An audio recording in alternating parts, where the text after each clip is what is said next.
اعوذ باللہ من الشیطان الرجیم بسم اللہ الرحمن الرحیم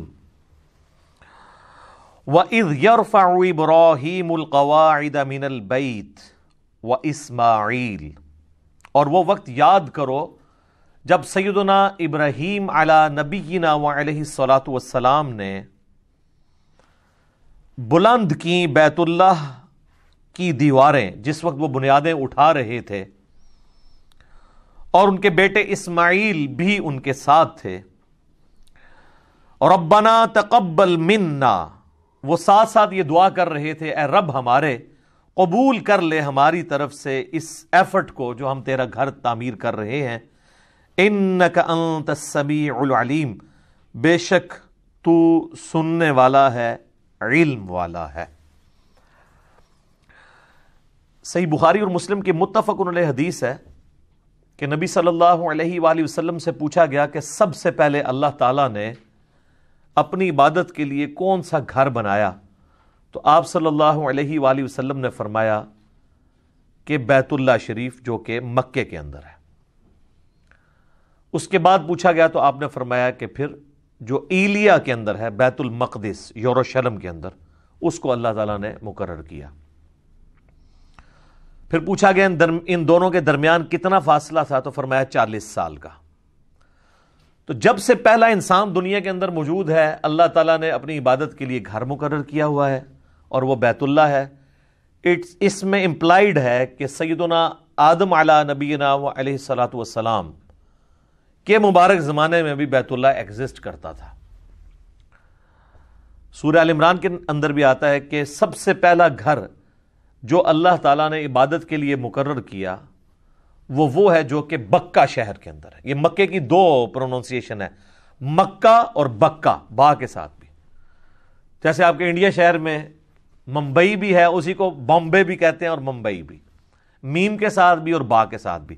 تو مکے کے بھی دو نام ہیں، ویسے تو کئی نام ہیں، لیکن اس پروننسیشن کے اوپر مکہ اور بکہ.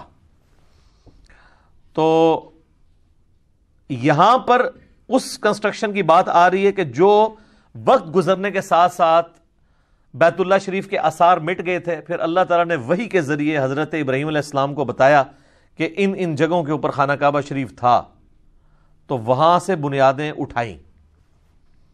اور ان کا ذکر یہاں پر آیا ہے کہ وہ وقت یاد کرو جب ابراہیم اور ان کے بیٹے اسماعیل علیہ السلام بیت اللہ کی بنیادوں کو اٹھا رہے تھے، تو ساتھ ساتھ یہ دعا بھی کر رہے تھے، ربنا تقبل منا، اے اللہ ہماری طرف سے اسے قبول کر لے. یہ وہی دعا ہے نا جو سنن الکبریٰ البیہقی میں آتا ہے کہ صحابہ کرام علیہم رضوان عید والے دن جب ایک دوسرے کو ملتے تھے تو کیا دعا کرتے تھے؟ تقبل اللہ منا ومنکم، یا تقبل اللہ منی ومنکا، یعنی اللہ تعالیٰ ہماری طرف سے بھی قبول کر لے، یعنی جو ہم نے رمضان کے روزے رکھے، اور تمہاری طرف سے بھی. سنگولر کے صیغے کے ساتھ بھی اور پلورل کے صیغے کے ساتھ دونوں ثابت ہیں.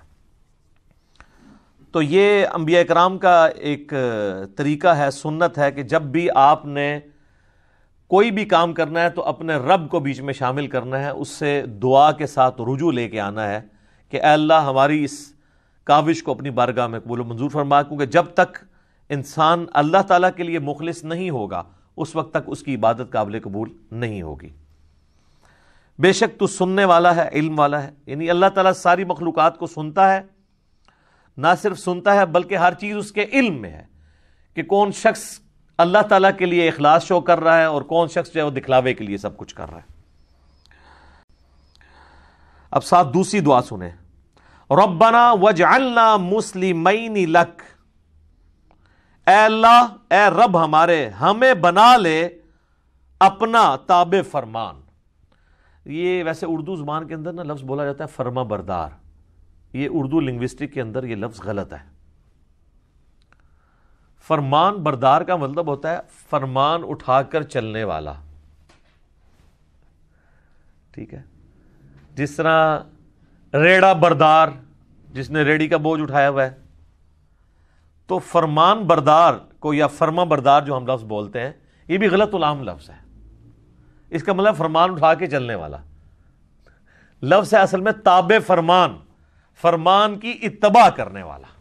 خالی چکے نہ ٹرتا رہے جو ویسے چکے ٹر رہے ہیں.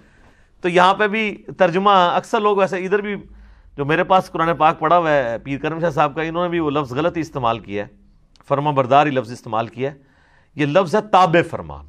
اے رب ہمارے بنا لے ہمیں اپنا تابع فرمان, وَمِن ذُرِّيَّتِنَا اور ہماری اولاد کو بھی, اُمَّةً مُسْلِمَةً لَكَ ہماری اولاد کے اندر ایسی جماعت پیدا کر دے جو تیرے ساتھ تابع فرمان ہو, مسلم ہو. دیکھیں یہ مسلم کا لفظ کانٹینیوسلی 2 دفعہ ہے, اور یہ لفظ حضرت ابراہیم علیہ السلام کی ایک خوبی ہے جو قرآن حکیم میں جگہ جگہ آئی ہے. ما کان ابراہیم یہودیا ولا نصرانیا, ابراہیم نہ تو یہودی تھے نہ نصرانی تھے, ولیکن کان حنیفا مسلما بلکہ وہ سب سے ٹوٹ کر ایک اللہ کے ہو گئے تھے اور اللہ کے تابع فرمان تھے. وما کان من المشرکین اور مشرک نہیں تھے. مسلم کا مطلب ہوتا ہے ٹو سبمٹ یور ول, اپنی مرضی کسی اور کے سپرد کرنا. مراد یہ کہ میں تو اپنے آپ سے دستبردار ہوتا ہوں, جو تیری مرضی, اسے کہتے ہیں مسلم. بل ملت ابراہیم حنیفا وما کان من المشرکین, پیروی کرو ابراہیم علیہ السلام کی ملت کی جو مشرک نہیں تھے. هو سماکم المسلمین من قبل وفی ھذا ملت ابیکم ابراہیم, یہ سورہ حج کی آیت نمبر 78 ہے. پیروی کرو ابراہیم علیہ السلام کی ملت کی. هو سماکم المسلمین, جنہوں نے تمہارا نام مسلم رکھا تھا, من قبل وفی ھذا, اس قرآن کے نزول سے پہلے بھی اور اس قرآن کے اندر بھی اللہ نے تمہارا نام کیا رکھا ہے؟ مسلم, سر تسلیم خم کرنے والا. اور یہ واحد مقام ہے سورہ حج کا جہاں پہ مسلم ایز اے ورڈ استعمال ہوا ہے, ایز اے اسم. باقی جگہ مسلم اپنے آپ سمجھ لیں لغت کے معنوں میں تابع فرمان کے طور پہ آیا ہے. اس لیے جب ہم کہتے ہیں نا اپنے آپ کو مسلم کہیں, وہ کہتے ہیں نہیں, مسلم کا مطلب یہ نہیں ہے کہ آپ نے اپنے آپ کو مسلم کہنا ہے, مطلب یہ ہے کہ اللہ کا تابع فرمان ہونا ہے. یا ایھا الذین آمنوا اتقوا اللہ حق تقاتہ ولا تموتن الا وانتم مسلمون, اے ایمان والو اللہ کا تقوی اختیار کرو جیسا کہ حق ہے, اور دیکھنا تمہیں موت نہ آئے مگر تم مسلم مرنا, یعنی اللہ کے تابع فرمان مرنا, اللہ تعالیٰ کی اطاعت میں تمہیں موت آئے. تو وہ کہتے ہیں یہاں مسلم کا مراد یہ نہیں ہے. بیسیکلی وہ جسٹیفائی کرنا چاہ رہے ہوتے ہیں کہ آپ اپنے آپ کو سنی, شیعہ, بریلوی, دیوبندی, اہل حدیث یہ ان چیزوں میں بانٹ سکتے ہیں. تو وہ کہتے ہیں بریلوی بھی مسلم ہے لیکن یہ والا مسلم نہیں, وہ کہتے ہیں مسلم تابع فرمان. تو ہم اللہ کو مانتے ہیں, اس کے رسول کو مانتے ہیں, ان کی مانتے ہیں. دیوبندی بھی یہی کہیں گے, اہل حدیث بھی. تو یہ جو سورۃ الحج کی آیت نمبر 78 ہے نا, ہوا سماکم المسلمین من قبل وفی ھذا, اس نے تمہارا نام مسلم رکھا ہے اس قرآن کے نزول سے پہلے, اور اللہ نے اس کتاب میں تمہارا نام مسلم رکھ دیا, یعنی ہم ابراہیمی ہیں, ابراہیم نے ہمارا نام بھی, ہوا سماکم تمہارا اسم. وہ جب ہم بھی کوئی اس طرح کی اور آیت پیش کریں نا, ربما یود الذین کفروا لو کانوا مسلمین, کافر قیامت والے دن یہ خواہش کریں گے کاش ہم دنیا میں مسلم ہوتے. وہ کہتے ہیں اس سے مراد مسلمان ہونا نہیں ہے. آپ اندازہ کریں کہ مسلمان کو مسلمان کہلاتے ہوئے شرم آتی ہے. وہ کہتے ہیں اس سے مراد ہے کہ تابع فرمان ہوتے ہم, اللہ کی مان لیتے. تو اس حوالے سے قرآن میں صرف ایک ہی آیت ہے جو ان کا منہ بند کر سکتی ہے, ہوا سماکم المسلمین, سورۃ الحج آیت نمبر 78. تو یہاں پہ بھی دیکھ لیں یہ مسلم ہماری صفت بھی ہے اور نام بھی ہے. کیا بات ہے جی مسلمان کی. مسلمان تو ہم لفظ استعمال کر لیتے ہیں اردو میں یا فارسی میں. وَأَرِنَا مَنَاسِكَنَا, اور ہمیں عبادت کے طریقے بھی سکھا دے. چونکہ اللہ کا گھر بنا رہے تھے تو انہوں نے کہا ہمیں عبادت کے طریقے بھی سکھا دے, اور اسی میں امپلائڈ ہے کہ حج کا طریقہ, جو لوگ آئیں گے یہ ساری چیزیں ہمیں سکھا دے. وَتُبْ عَلَيْنَا, اور ہم پر اپنی توجہ فرما. اچھا, اللہ تعالیٰ کا نام بھی ہے التواب, اور مخلوق بھی تواب ہے. مخلوق اس اعتبار سے تواب ہے کہ مخلوق جب اللہ کی طرف رجوع لاتی ہے نا تو اللہ تعالیٰ بندے کی طرف رجوع لاتا ہے. یعنی انسان کوئی نافرمان ہے, باغی ہے, اسے شرمندگی ہوئی کہ میں اب اللہ کے ساتھ اخلاص کے ساتھ چلوں گا, پرانے گناہوں سے میں توبہ کرتا ہوں, تو اس سے کہتے ہیں توبہ کا لفظ بھی استعمال ہوتا ہے, رجوع لانے والا. تو اس کے اگینسٹ اللہ بھی رجوع لاتا ہے. جو بخاری مسلم دونوں میں حدیث ہے کہ اللہ تعالیٰ کو اپنے گنہگار بندے کی توبہ پہ اتنی خوشی ہوتی ہے. اس کو مثال سے آپ علیہ السلام نے بیان کیا کہ اگر کوئی شخص کسی ریگستان میں ہو اور اس کا سارا سامان اس کے اونٹ کے اوپر لدا ہوا ہو, اور وہ تھوڑی دیر کے لیے سستائے کسی جگہ پر اور اس کی آنکھ کھلے تو وہ سارا اونٹ ساز و سامان سمیت وہاں سے غائب ہو، اور اب کئی مہینے کی مسافت کے اوپر ریگستان ہی ہے، وہ سواری تھی جو چل سکتی ہے، یہ اونٹ ہی ہے جو ریگستان میں 1 مہینے تک بغیر پانی پیے چل سکتا ہے، وہ پانی سٹور کر لیتا ہے، تو اب وہ ایک جگہ لیٹ کے اپنی موت کا انتظار کرنا شروع کر دے کہ اب تو میں بچ ہی نہیں سکتا، کیونکہ چلوں گا بھی تو ریگستان پار تو نہیں کر سکتا۔ اسی دوران اس کی آنکھ لگے اور جب دوبارہ کھلے تو اس کا اونٹ سامنے اس کے ہو، تو اس کو جتنی خوشی ہوگی نا، اس سے زیادہ خوشی اللہ کو ہوتی ہے جب کوئی گناہگار بندہ اس کی طرف رجوع لے آتا ہے۔ استغفر اللہ الذی لا الہ الا ہو الحی القیوم واتوب الیہ۔ اللہم انت ربی لا الہ الا انت خلقتنی وانا عبدک وانا علی عہدک ووعدک ما استطعت اعوذ بک من شر ما صنعت ابوء لک بنعمتک علی وابوء بذنبی فاغفر لی فانہ لا یغفر الذنوب الا انت۔ یہ سید الاستغفار ہے جو صحیح بخاری کے اندر آیا ہے۔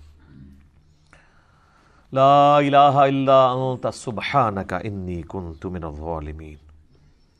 اچھا، مسلم شریف میں ایک طریق ہے، اس میں آگے یہ بھی الفاظ ہیں کہ وہ بندہ اتنا خوش ہو کہ خوشی میں اللہ کو یہ کہنا چاہ رہا ہو کہ اے اللہ میں تیرا بندہ، تو میرا رب، لیکن اس کی زبان لڑکھڑا جائے اور وہ یہ کہے کہ اے اللہ تو میرا بندہ اور میں تیرا رب۔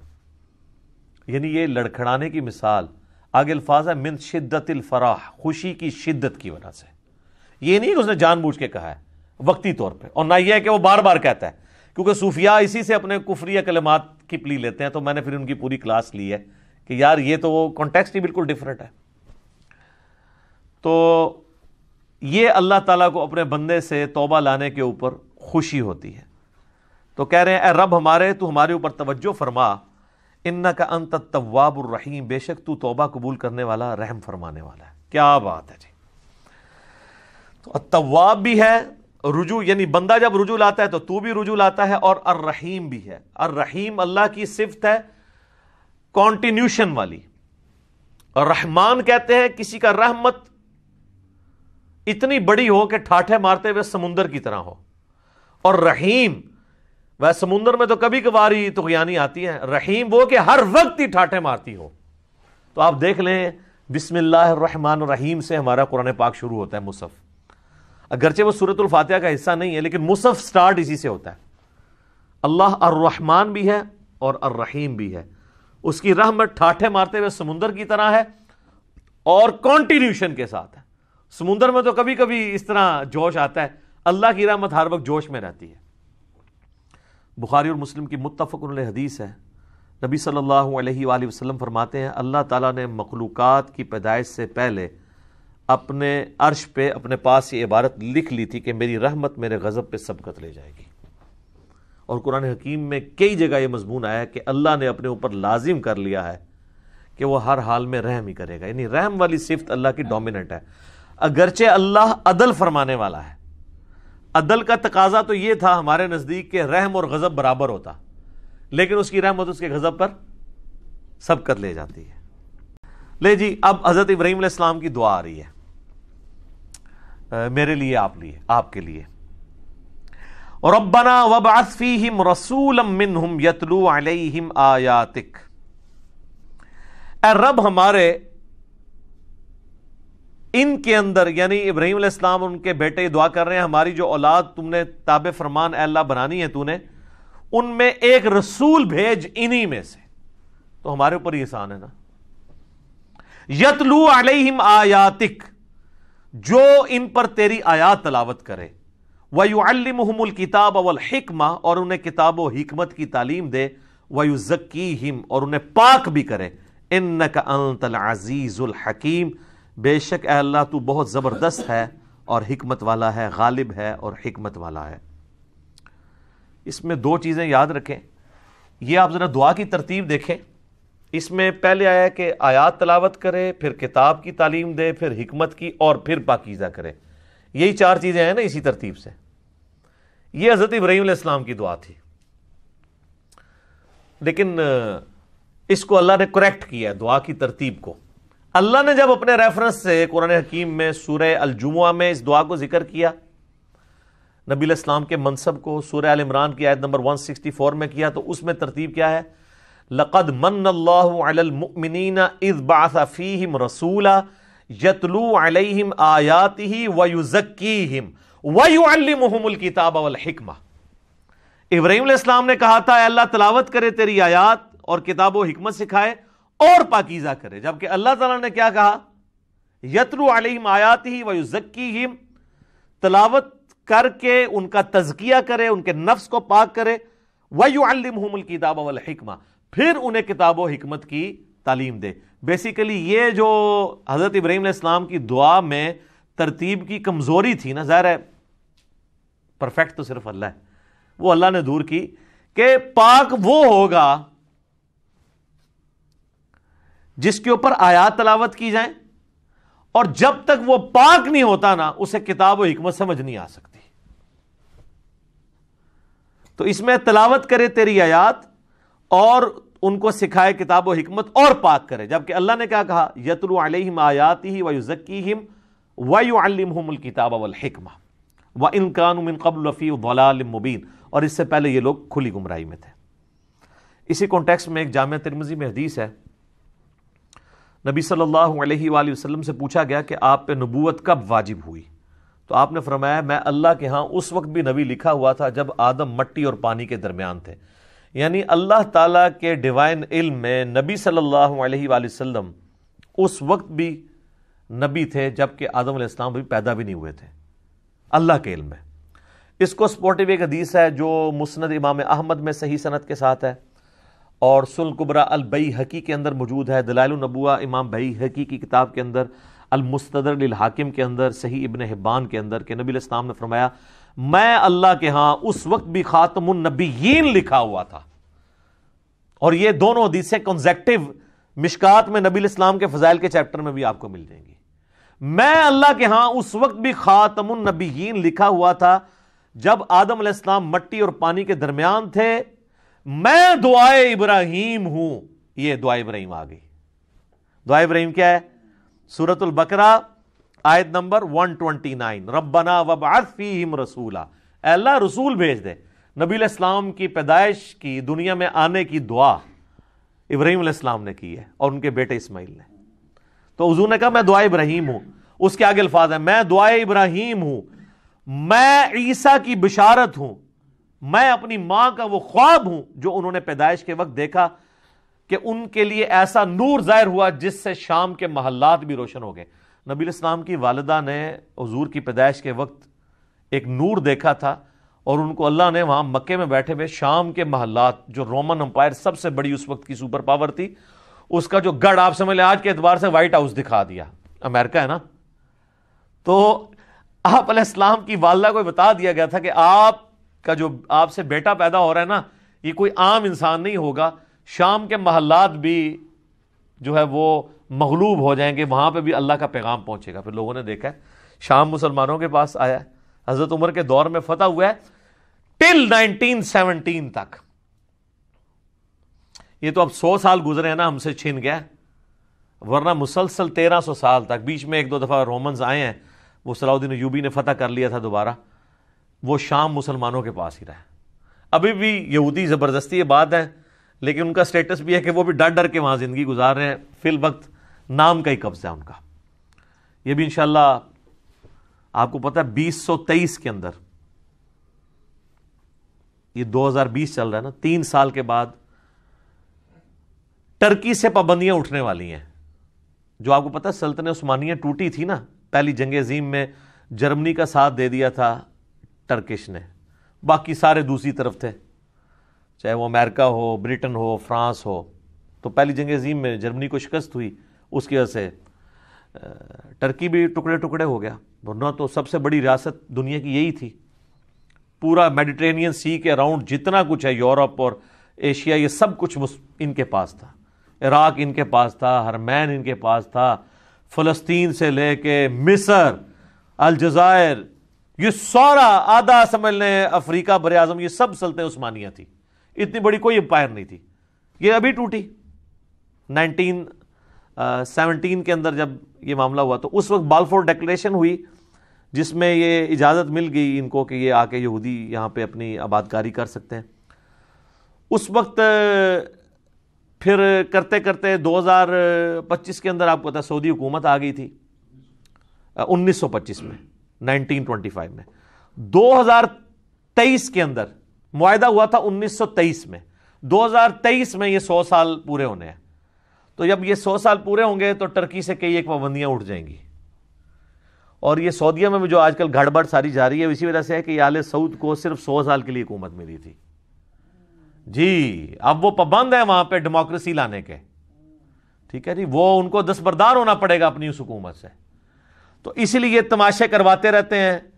اور امریکہ کا بھی پریشر آپ کو پتا ہے 4-5 سال پہلے انہوں نے طیب اردگان کو ہٹانے کی کوشش کی کو کر کے. تو وہ کیونکہ ان کو نظر آ رہا ہے کہ 2023 تک اگر طیب اردگان رہ گیا تو وہ تو ایک پاپولر لیڈر بھی ہے, پوری دنیا کے مسلمانوں کے ساتھ کھڑے ہیں, تو یہ دوبارہ سلطنت عثمانیہ دوبارہ ہی نہ مان جائے کہیں پہ. پابندیاں تو اٹھ جائیں گی ان سے. پھر ان کی اب پابندیوں کے ساتھ انہوں نے اکانومی اپنی کدھر لے گئے ہیں. اس وقت یورپ میں سب سے فاسٹسٹ گروئنگ اکانومی ان کی ہے.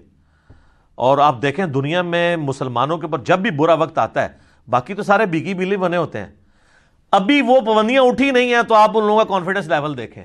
اچھا ٹرکش جو ہے نا وہ یہ بڑی دلیر قوم ہے.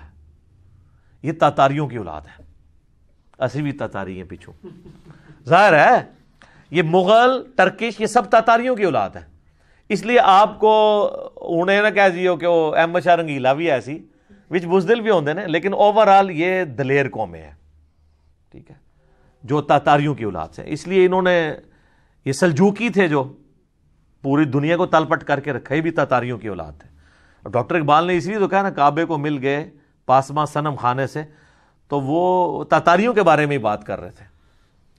تو یہ پابندیاں جب اٹھنی ہیں تو پھر ان کے لیے بن جانی ہے مصیبت. اللہ اکبر. تو یہ حدیث شریف میں وہاں سے شروع ہوا کہ شام کے محلات نبی علیہ السلام کی والدہ کے لیے شو ہو گئے. میرے بھائیوں اس حدیث میں بھی اس بات کا اشارہ موجود ہے کہ نبی علیہ السلام کے جو والدین ہیں نا, ان کے بارے میں بالکل زبان درازی نہیں کرنی چاہیے. دیکھیں یہ کوئی چھوٹی معمولی واقعہ نہیں ہے. نبی علیہ السلام کی والدہ کو ایک پروٹوکول اللہ نے دیا ہے, وہ اہل فطرت میں سے. تو ایمان والدین مصطفیٰ کے حوالے سے اہل سنت کے ہاں کیا نظریات پائے جاتے ہیں, دلائل کیا ہیں, مسئلہ 98 میرا ریکارڈڈ ہے, وہ آپ دیکھ سکتے ہیں. یہاں میں نے ایک ضمناً بات کر دی. لے جی میرے بھائیو, اب جو سورۃ البقرہ کا جو یہ آخری رکوع آ رہا ہے نا, یہ بڑا وجد امیز رکوع ہے. اس کا جو سوز و گداز ہے کاش میں وہ آپ کے سامنے پریزنٹ کر سکوں. اللہ اکبر. وَمَن يَرْغَبُ عَن مِّلَّةِ إِبْرَاهِيمَ إِلَّا مَن سَفِهَ نَفْسَهُ, اور کون روح گردانی کر سکتا ہے ابراہیم کی ملت سے سوائے اس کے کہ جس کو اس کے نفس نے احمق بنا دیا ہو. کوئی مینٹل اور پاگل ہی ہوگا جو اپنے آپ کو ابراہیم کی ملت سے الگ کرے. ہائے ہائے ہائے. وَلَقَدِ اسْتَفَيْنَاهُ فِي الدُّنْيَا, اور بے شک ابراہیم تو وہ تھا جسے ہم نے چن لیا تھا اس دنیا میں. نبی علیہ السلام کا بھی ایک مبارک نام ہے مصطفیٰ. مصطفیٰ کہتے ہیں چنے ہوئے کو. وَإِنَّهُ فِي الْآخِرَةِ لَمِنَ الصَّالِحِينَ, اور اذ قال له ربه اسلم, اور یاد کرو جب بھی اس کے رب نے اس سے کہا کہ ابراہیم آرڈر آیا سر تسلیم خم. قال اسلمت لرب العالمین, تو اس نے فوراً کہا کہ میں اپنے رب کے حضور سر تسلیم خم کرتا ہوں. اللہم اجعلنا منہم, اللہم من احییتہ منا فاحیہ علی الاسلام ومن توفیتہ منا فتوفہ علی الایمان. رضیت باللہ ربا وبالاسلام دینا وبمحمد نبیا. کیا سوز و گداز ہے جی. مجھے بتائیں رب کی تعریف اپنی مخلوق کے لیے اس سے زیادہ کسی کی تعریف ہو سکتی ہے؟ کہ اللہ کہہ رہا ہے کہ پاگل ہوگا جو ابراہیم سے روح گردانی کرے. وہ تو وہ تھا جسے ہم نے چن لیا تھا دنیا میں بھی اور آخرت میں بھی ہمارے مقرب بندوں میں سے ہوگا. اور وہ ایسا تھا کہ جب بھی اس کے رب نے اسے کہا نا کہ ابراہیم تیار ہو جا، اس نے یہ نہیں کہا کہ یا اللہ سوچ لواں یا کچھ تھوڑا ٹائم مل جائے یا کوئی تعویل کر لے. حتیٰ کہ سورہ الصافات کی آیت نمبر 100، 101، 2 اور 3 میں آتا ہے کہ ایک خواب اللہ نے دکھایا حضرت ابراہیم کو کہ جی وہ اپنے بیٹے کو قربان کر رہے ہیں. انہوں نے اٹھ کے کوئی اللہ سے نہیں کہا کہ یا اللہ خواب بھی ہے، کوئی تعبیر، کوئی دسنی، یہ وہ کہ ارادہ ہے، کوئی آئیں بائیں شائیں، سیدھا بیٹے کو بلایا ہے جناب. اور بیٹے کی عمر کیا ہے اس وقت؟ ہارڈلی 12 سال عمر ہے. اور بیٹا کون سا؟ 87 سال کی عمر میں وہ بچہ ملا ہے، 87 سال تک بے اولاد رہے ہیں. اور جب حضرت ابراہیم کی عمر 99 ایئرز ہوئی ہے، 99 ایئر کا بندہ تو اپنی لائف کنکلوڈ کر بیٹھا ہوتا ہے، اس کے بڑھاپے کا. اور قرآن میں الفاظ ہی بڑے سوزناک ہیں، اللہ تعالیٰ فرماتا ہے دردناک الفاظ ہیں. اللہ کہتا ہے جب وہ چلنے پھرنے کے قابل ہوا نا اس کے ساتھ، تو ہم نے ساتھ ہی اس کو خواب دکھا دیا. ہوئے ہوئے، اس سے تو بہتر تھا بچہ ہوا ہی نہ ہوتا، وہ کم آزمائش تھی. تو قربانی کا کہا تو پہنچ کے جناب پہلے بیٹے کو بلا کے کہا کہ میں یہ دیکھ رہا ہوں. اگر بیٹا بھی ایسا سی، انہوں نے کہا جی کر گزرے. اور دیکھیں اللہ کہتا ہے پھر انہوں نے اس کو جبین کے بل لٹایا اور چھری ہاتھ میں پکڑی، پھیرنے لگے تو اللہ کی طرف سے معجزہ ظاہر ہوا اور ایک فدیہ آ گیا اور کہا کہ ابراہیم تو نے اپنا وعدہ سچا کر دکھایا. واقعی یہ سب سے بڑی آزمائش تھی جی حضرت ابراہیم علیہ السلام پہ. یہ ایک باپ سمجھ سکتا ہے جس کی اولاد ہو کہ کتنی بڑی آزمائش ہے. قال اسلمت لرب العالمین، انہوں نے ہمیشہ یہ کہا اللہ حاضر ہوں